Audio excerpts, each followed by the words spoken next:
Hello दोस्तों, कैसे हैं आप सब? कैसी चल रही है आपकी पढ़ाई? Welcome to my channel. आज बात करने वाले हैं रिसर्च के बारे में। रिसर्च जो कि काफी इंपॉर्टेंट टॉपिक है पेपर 1 पेपर 2 दोनों के लिए, अगर आप यूजीसी एग्जाम में अपीयर कर रहे हैं तो। स्टेजेस ऑफ रिसर्च ये वीडियोस में ऑलरेडी करवा रही थी, थोड़ा सा डिसकंटिन्यूएशन हो गया था due to some other topics, लेकिन आज से कंटिन्यू करने जा रही हूँ। स्टेजेस ऑफ रिसर्च का फाइनल स्टेप आज हम कवर करेंगे, दैट इज राइटिंग रिपोर्ट। तो रिपोर्ट राइटिंग में क्या क्या होना चाहिए, क्या क्या एलिमेंट्स है, वो सब कुछ हम आज के इस वीडियो में डिस्कस करने वाले हैं। तो आइए बढ़ते हैं अपने वीडियो की तरफ। आप इन वीडियोस को, इस प्लेलिस्ट को रिसर्च मेथडोलॉजी का एक क्रैश कोर्स मान सकते हैं। लिंक मैं आपको डिस्क्रिप्शन में प्रोवाइड कर रही हूँ। In case you do not get the link, please leave a comment. Video number 8 है ये, 8 का पार्ट 8 है। स्टेजेस ऑफ रिसर्च कर रहे थे हम, बाकी स्टेजेस कवर कर चुके हैं। This is 8th one, writing a research report.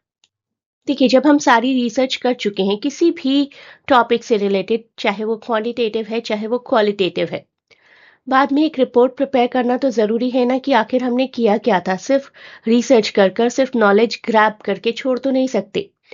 तो recorded data prepared by researchers और स्टैटिस्टिशियंस, जिसकी भी ज़रूरत होती है उसके हिसाब से डेटा प्रिपेयर किया जाता है, एक रिपोर्ट प्रिपेयर की जाती है।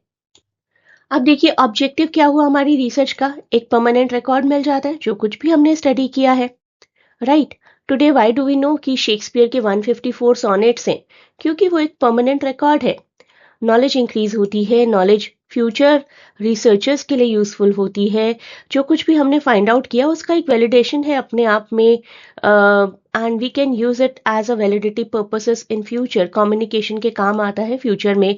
वी कैन से कि this has happened, that has happened.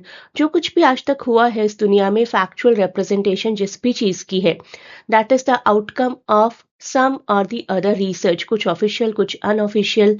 लेकिन एक रिपोर्ट होना, एक फैक्ट होना तो बहुत जरूरी है ना। अब देखिए, रिसर्च रिपोर्ट का स्कोप क्या होता है कि one can examine the validity. Validity से मतलब है कि it can go for credibility, reliability and generalizability. Credibility का मतलब, are the findings believable and well supported by the data? तो डेटा होना जरूरी है। Reliability, would repeating the study produce the similar result? ये होना भी बहुत जरूरी है, इसी की वजह से हम रिसर्च रिपोर्ट प्रिपेयर कर रहे हैं। एंड जनरलाइजेशन का मतलब क्या होता है, हम सब जानते हैं। Can the result be apply to a larger population? अभी हमने स्टडी किया है 10 लोगों पर, क्या 10,000 लोगों पर सेम रिजल्ट अप्लाई होता है? एक एग्जाम्पल देखते हैं। Effect of online learning on high school students, अगर इसकी स्टडी की जाए किसी एक अर्बन स्कूल में, मान लीजिए कि जब कोविड आया था 2020 और 21 में, तो 2022 में मान लीजिए स्टडी की गई। ये स्टडी क्रेडिबल है because it uses the validated score and live interviews, real time interviews.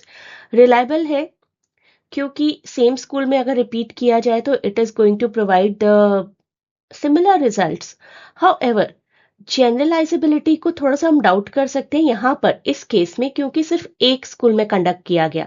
लेकिन अगर इसी तरीके की स्टडीज को मल्टीपल स्कूल्स में कंडक्ट किया जाए पहले, की इफेक्ट क्या आ रहा है बच्चों पर ऑनलाइन लर्निंग का, तो तीनों चीजें फुलफिल हो सकती हैं, क्रेडिबिलिटी भी, रिलायबिलिटी भी, जनरलाइजेशन भी। तो यही रहता है स्कोप किसी रिसर्च रिपोर्ट का, कि आपने एक रिपोर्ट प्रिपेयर की है और उस रिपोर्ट को आप बाद में क्रेडिबिलिटी, रिलायबिलिटी और जनरलाइजेशन के लिए चेक कर सकते हैं। अब देखते हैं कैरेक्टरिस्टिक्स क्या होने चाहिए रिसर्च रिपोर्ट के। Communalism, universalism, unbiased, share all and openness. Communalism कहते हैं सबसे पहले। कम्युनलिज्म की साइंटिफिक नॉलेज जो है वो एक पर्टिकुलर कम्युनिटी को बिलोंग करती है और उस कम्युनिटी पर जब भी चाहे उसे अप्लाई किया जा सकता है। द रिपोर्ट अवॉइड्स, यूनिवर्सलिज्म क्या कहता है? The report avoids any kind of bias based on race, gender, nationality, or any institutional affiliation. Unbiased, researcher must strive to eliminate any kind of personal bias from the whole process. Researcher should not have a personal stake in the outcome. जो भी outcome आ रहा है किसी research का, that must be shareable with all. All ideas must be open to scrutiny and criticism. Researcher को ready रहना चाहिए किसी भी तरीके की स्क्रूटिनी और किसी भी तरीके के क्रिटिसिज्म के लिए। अब देखते हैं रिसर्च रिपोर्ट के कंटेंट क्या होते हैं। प्रिलिमिनरी पेजेस और मेन टेक्स्ट दो पार्ट्स में हम डिवाइड कर सकते हैं। प्रिलिमिनरी पेजेस में आएंगे टाइटल एंड डेट, जिसके बाद डेक्लेरेशन, फॉरवर्ड, एक्नॉलेजमेंट होगा। टेबल ऑफ कंटेंट्स आएंगे by followed by the list of table, जितने भी ग्राफ्स आपने बनाए हैं, जितनी भी इवन एब्रीवेशंस यूज किए। फ्रंट पेज में हम हमेशा लिखेंगे title of the research work, उसके बाद name of the author, date and name of any sponsor, अगर रिसर्च किसी ने स्पॉन्सर की है तो। रिसर्च का टाइटल बिल्कुल ऐसा होना चाहिए कि एक कीवर्ड नजर आए रिसर्च के लिए। उसके बाद प्रीफेस पेज की why the researcher undertook the current research work, क्यों किया गया आखिर ये रिसर्च। मेन टेक्स्ट में रहेगा इंट्रोडक्शन, लिटरेचर का review, main report, proper conclusion, जितने भी रेफरेंसेस या बिब्लियोग्राफीज किसी भी बुक का रेफरेंस यूज किया है आपने, और एंड रिपोर्ट। अब एक एक करके इन सभी पॉइंट्स को कवर करते हैं। सबसे पहले इंट्रोडक्शन, यानी कि बैकग्राउंड, कि हम कैसे अपने ऑडियंस को परिचित करवाएंगे अपने टॉपिक से। तो why did online learning become necessary for high school students in 2020।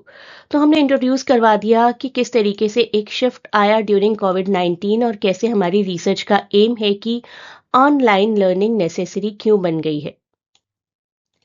तो इसके बाद हम रिव्यू करेंगे कि पास्ट में क्या था, प्रेजेंट में क्या है, क्या क्या चेंजेस हैं। लिटरेचर का पूरा रिव्यू करेंगे हम।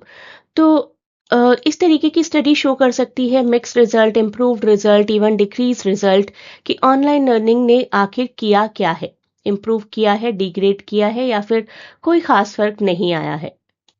इसके बाद आएगी आपकी मेन रिपोर्ट, जिसमें मेजरली डेटाज होंगे। वो डेटा जो कि क्लियर कट रिजल्ट शो करेंगे। एग्जाम्पल, एक बार ग्राफ, एक पाई चार्ट, या किसी भी तरीके का कोई चार्ट जो कि शो करेगा कि 60%, 50%, 40%, व्हाटसोएवर, यहाँ तो मैंने हाइपोथेटिकली लिखा है, इन स्टूडेंट्स ने स्कोर किया हायर इन ऑनलाइन एग्जाम्स।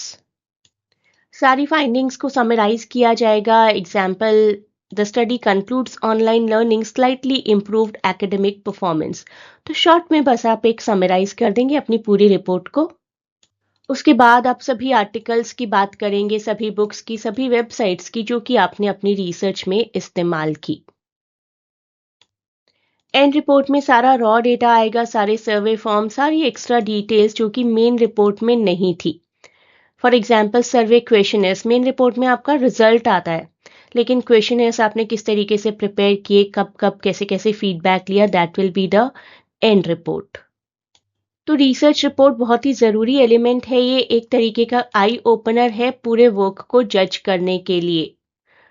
आपकी रिसर्च बिल्कुल फ्यूटाइल हो जाएगी अगर रिसर्च रिपोर्ट प्रॉपरली प्रिपेयर नहीं होती है तो।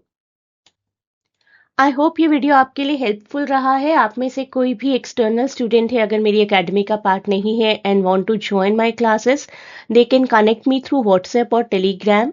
दोनों लिंक्स डिस्क्रिप्शन में गिवन है। Thanks for watching. Best of luck for your exams.